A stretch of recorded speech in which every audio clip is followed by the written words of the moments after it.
Hi friends, welcome to Thangam world. முக்கடலும் சங்கமிக்கும் குமரி மாவட்டம். இன்றைக்கி இந்த வீடியோவில் நம்ம பார்க்குறது 15 இன்ச்சு கை சுற்றளவுள்ள ஒரு ப்ளவுஸுக்குள்ளே கை ஸ்டிச் பண்ணுறது எப்படி அப்படிங்கிறதான் பார்க்க போகிறோம். பாருங்கள், இந்த கையோட அளவு 15 இன்ச்சு. இந்த 15 இன்ச்சு கூடால நம்ம ஒவ்வொரு பக்கமும் ஒவ்வொரு இன்ச்சு வச்சு 17 இன்ச்சு எடுத்துக்கலாம். ரெண்டு பக்கத்துக்கும் தைக்கிறதுக்கு இடம் ஒவ்வொரு இன்ச்சு விட்டு ஒரு கைக்கு 17 இன்ச்சு அந்த அளவுக்கு நம்ம துணி நமக்கு எடுக்கணும். எடுத்து இப்போ கட் பண்ணி வச்சுருக்கிற துணியை நம்ம இப்போ லைனிங் துணிக்கு மேலே வச்சு தைக்க போகிறோம். இந்த லைனிங் துணி மெயின் பீஸ் துணியை விடவும் அளவு குறைவாக இருக்குது. அந்த அளவு குறைவாக இருக்கிற துணி கூடால நம்ம ரெண்டு பக்கமும் தேவையான அளவு தையல் போட்டு தைச்சிக்கலாம். அந்த ஜாயின் பண்ணி தைச்சிக்கலாம். பாருங்கள், கழுத்து பீஸு முன்கழுத்தும் பின்கழுத்தும் சேர்த்து கட் பண்ண பீஸ் இருக்குது. அந்த பீஸை நீட்டாக நேராக ஜாயின் பண்ணி ஒரு அமுக்கு தையல் போட்டுக்கிடுவோம். ஒரு பக்கம் நம்ம இப்போ தையல் போட்டாச்சு. அடுத்ததாக பாருங்கள், அடுத்த பக்கமும் ஒரு 3 இன்ச்சுக்கு அளவுக்குள்ள துணியை நம்ம ஜாயின் பண்ணி தைச்சிக்கிடலாம். ஒரு நேர் தையல் போட்டு ஃபஸ்ட்டு எந்த பக்கம் நம்ம அமுக்கு தையல் போட்டோமோ அதே மாதிரி இந்த வெட்டு பகுதி உள்பகுதியில் வரும்படியாக நம்ம ஒரு அமுக்கு தையல் போட்டுக்கிடணும். போட்ட பிறகு மெயின் பீஸ் துணி நம்ம ஏற்கனவே கட் பண்ணி வச்சுருக்கிற கையை இதனோட மேலே வச்சு தைக்க வேண்டியதான். தைக்கிறதுக்கு முன்னாடி இந்த ப்ளவுஸுக்கெல்லாம் உள்ளே கை துணி கொஞ்சம் நமக்கு கம்மியாக இருக்கும். எந்த துணியாக மெயின் பீஸ் துணியாக இருந்தாலும் சரி தான், லைனிங் துணியாக இருந்தாலும் சரி தான், அட்டாச்சு ப்ளவுஸ்னாலே நமக்கு கரெக்டான அளவு துணி நமக்கு தைக்கிற அளவுக்கு இருக்காது. ஏன்னா அட்டாச்சு சாரியில் அட்டாச்மெண்ட் ப்ளவுஸ் துணி ரொம்ப குறைவாக தான் இருக்கும்.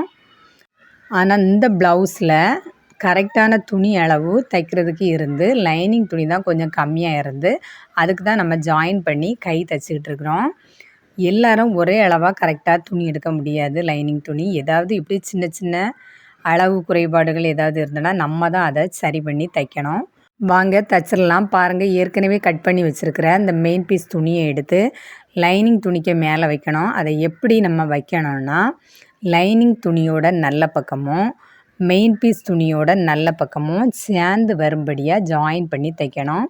ஜாயின் பண்ணி தைக்கும்போது நமக்கு தைக்கிறதுக்கு தேவையான அளவு இடம் விட்டு தான் ஜாயின் பண்ணி தைக்கணும். அடுத்ததாக பாருங்கள், இதை திருப்பி எடுத்து ஒரு அமுக்கு தையல் போடணும். அமுக்கு தையல் போடுறது நம்ம லைனிங் துணி பக்கம்தான். அந்த துணியை திருப்பி லைனிங் துணி பக்கம்தான் அமுக்கு தையல் போடணும். மெயின் பீஸ் துணியில் நம்ம போடக்கூடாது. பாருங்கள், இப்போ லைனிங் துணி பக்கம்தான் நம்ம அமுக்கு தையல் மெயின் பீஸ் துணியை ஒட்டுனால போடணும். ஆனால் மெயின் பீஸ் துணியில் இந்த தையல் விழுந்துடக்கூடாது. பாருங்கள், இப்போ நீட்டாக மெயின் பீஸில் படாதவாறு நம்ம லைனிங் துணியில் அமுக்கு தையல் போட்டாச்சு. இது பதிப்பு தையல் அப்படின்னு இந்த தையலோட பேரை சொல்லுவாங்க. பதிச்சு தைங்க அப்படின்னு சொல்லுவாங்க. சரியா? அடுத்ததாக நம்ம கையோட அளவு ஏற்கனவே கட் பண்ணி தான் வச்சுருக்கோம் மெயின் பீஸில். அந்த அளவை கரெக்டாக இனிமேல் லைனிங் துணியில் கட் பண்ணி எடுத்த பிறகு பாருங்கள், இப்போ கை நம்ம ரொம்ப ஈஸியாக எப்படி ஜாயின் பண்ணி தைச்சிருக்கோம் அப்படின்னு நம்ம தைச்சி முடித்தாச்சு. இந்த கையோட எட்ஜில் தையல் போடக்கூடாது. ஏன்னா இந்த lining cotton piece, main piece துணி சில்க்கு கிளாத்து. அதனால் ரெண்டு துணிக்கும் வித்தியாசம் இருக்கிறதுனால ஏதாவது ஒரு துணி ஏற்ற இறக்கமாக வரும். நம்ம போட்டு நிறைய நாள் ஆக ஏதாவது ஒரு துணி லைனிங் துணி சுருங்கினாலும் சுருங்கலாம். அதனால் நம்ம இந்த கையோட எட்ஜில் தையல் ஒரு காலமும் போடக்கூடாது. டிசைனிங் எதுவும் வச்சா போட்டுக்கிடலாம். ஆனால் இப்போ நம்ம கை திருப்பி எடுத்து தைச்சி முடிக்கும்போது போடக்கூடாது. லேஸ் ஒர்க்கு எதுவும் வைக்கணும்னா நம்ம போட்டுக்கலாம் அந்த இடத்துல. சரியா?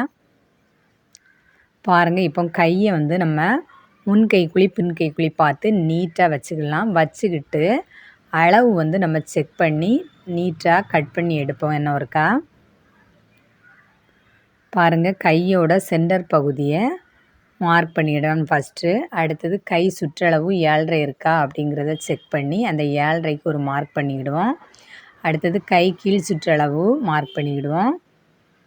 அடுத்ததாக பாருங்கள், கை நீளத்தை நம்ம மார்க் பண்ணிக்கிடலாம்.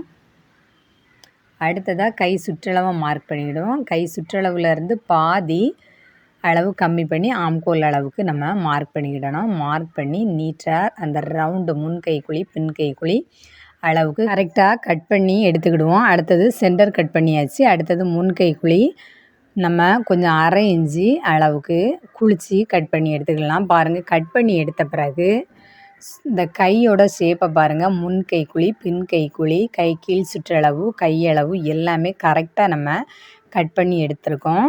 இந்த மாதிரி நம்ம நீட்டாக ஸ்டிச் பண்ண அப்புறம் லைட்டாக கட் பண்ணி வேஸ்ட்டெல்லாம் கட் பண்ணி எடுக்க வேண்டியது வரும். நீங்களும் இதே மாதிரி கட் பண்ணி பாருங்கள் ஃப்ரெண்ட்ஸ்.